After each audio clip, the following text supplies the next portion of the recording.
Sol, thanks for joining us. Who are the Premier League favourites, Liverpool or Arsenal? No one yet. No one. Liverpool, obviously, they've been champions. They're always going to be in a shout. And Arsenal are the chasers. They're in a good position at the moment, but they just have to, proof's in the pudding. They have to keep going. They have to keep going when it's like, January, February time, when it's kind of, wintry and raining away, and then picking up points. So, I mean, at the moment, it's so early. So early, but they've got great signs. Arsenal looking good, but they've got to believe they can do it. That's the thing. If you don't believe you can do it, something's going to come across, and then you're not going to get the points. You're not going to have that total belief. Everybody's got to believe they can do it. And when they get that kind of mental kind of, herd mentality when everyone believes it, not stupidly, like, far-fetched, but we've got a great chance and we've got to believe it. So if you add too much doubt in it, takes a little bit, 1%, and that 1% added up for the whole team, the whole squad, can actually take away that momentum. So they're gonna truly believe they can do it. They've got a chance to do it. How do you create that serial winner mentality when this Arsenal project under Mikel Arteta has been built so slowly? I think slow is good sometimes. Some people are lucky; they inherit a really good side. Like Klopp inherited a fantastic side and he won the league. Didn't have to change much. He's lucky. A new manager, good bounce. Players responded, and yeah, he's lucky. Arteta had to get rid of some players and deadwood, and then but the last couple of years, he's had pretty much the team. I mean, the centerpiece is a centre forward. Finally, they've got someone but they've got to find out how to play him. But you build it. You have to build it somehow.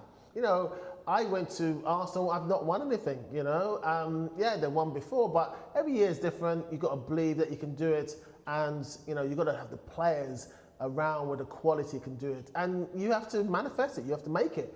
That's how champions are made. You've got to manifest that, and we can do it this year, not being ridiculous, not being kind of so far-fetched, but you've got to start somewhere.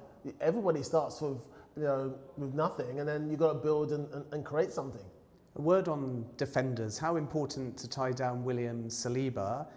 What do you make of Cristhian Mosquera, who, from what we've seen so far, has really impressed despite his young age? Yeah, Mosquera has done really well. He's come in a couple of times and he's played really, really advanced for his age. He's going to make slight mistakes here and there, but that's normal. But he's quick, he's strong, good position where good passer. He knows what it's all about. He's responsible, and also it looks like he cares about the game as well. He wants to produce a good performance every time he goes on the pitch, and he thinks he can learn a lot from Saliba and Gabriel, and that's what you want. You want these young players that if someone gets injured, he comes in and the level doesn't drop, and it didn't drop with him as well. So he's nipping at the heels of the guys. I think you need that professional kind of struggle. That if I drop and he's in, and it's friendly. You need that friendly rivalry within a team. That if he drops, not saying I want to go in, I want you to be injured, but just if you drop and I get a chance, or you're injured, I get a chance.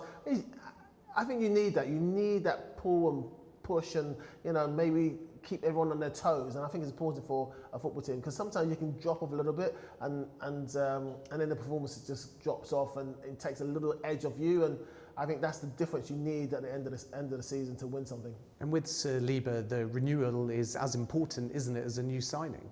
Yeah, I mean, for me, you've got Real Madrid sniffing around, and you don't know what's going to happen. I've seen some clips. He's been an Arsenal fan. Thierry Henry was one of his idols. I think he's at a place where he's comfortable in the sense that he can win. He believes they can win. He wouldn't sign the contract as well if he didn't believe. So everybody has to come together to kind of totally believe. So, there's a lot of guys who've signed 3, 4, 5 years or whatever. They just have to win. However they win, this year they've got to win by hook, by crook. Get a lucky win or lucky break here and there, but you've got to work for that lucky break. And I think you can, they need to win something to kind of allow everyone to really say, hey, this is what we can achieve. And just two more from me to finish. Your other club, Tottenham, what have you made of the start that Thomas Frank has made since taking over? I think he's made a really good, positive, a kind of approach to a fresh approach to the game. It's all about. It came close against PSG, almost just lost on penalties against them. He started really top football. He's playing, with a fresh.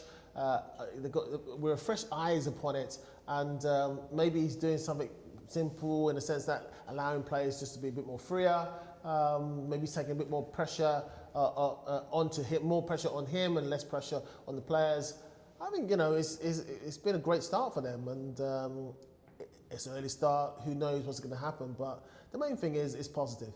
And just finally, centre-backs in the Premier League. I'm going to give you a Sol Campbell Ballon d'Or type award. Who are your top three centre-backs in the Premier League? Current. Current. I would say number one, number two. I think Saliba is in there. I think Gabriel, those two. And I would say, is it Van der Beek? Van de Ven. Van de Ven, yeah. Perfect. Thanks for your time.